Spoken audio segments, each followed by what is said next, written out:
एक समय की बात है।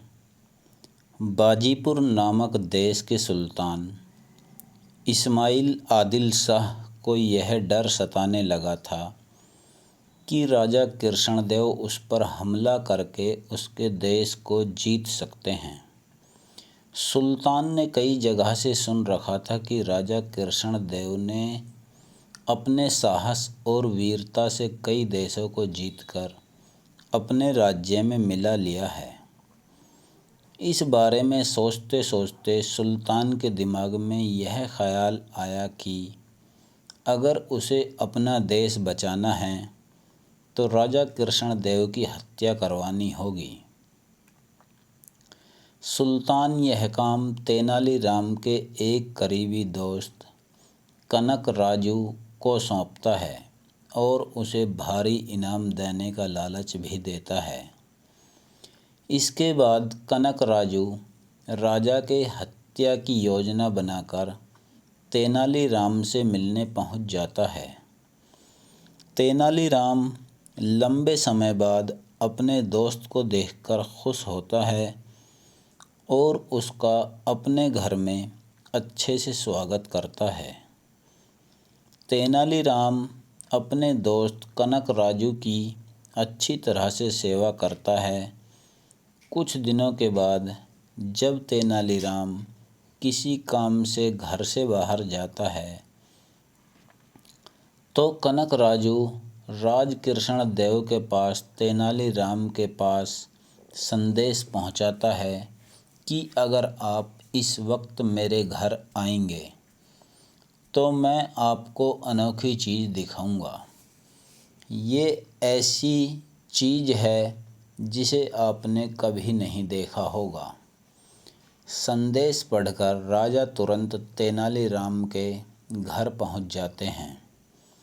घर के अंदर जाते समय कृष्णदेव अपने साथ कोई हथियार नहीं लेकर जाते और सिपाहियों को भी बाहर ही रुकने का आदेश देते हैं।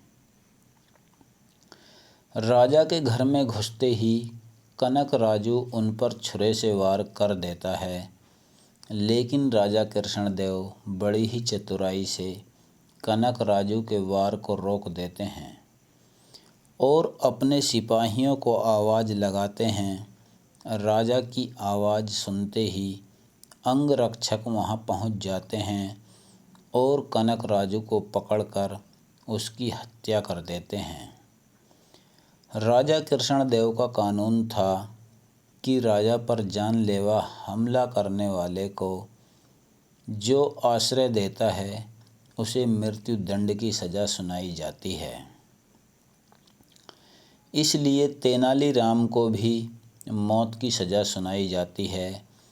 मृत्यु दंड मिलने के बाद तेनालीराम राजा से माफ़ी की गुहार लगाता है, लेकिन राजा कृष्णदेव कहते हैं, तेनालीराम, मैं तुम्हारे लिए राज्य के नियम नहीं बदल सकता।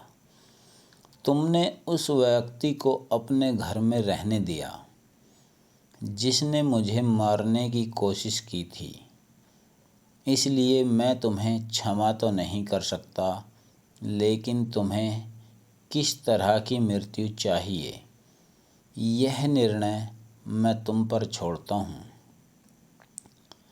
इतना सुनते ही तेनालीराम कहता है, महाराज, मुझे बुढ़ापे की मौत चाहिए।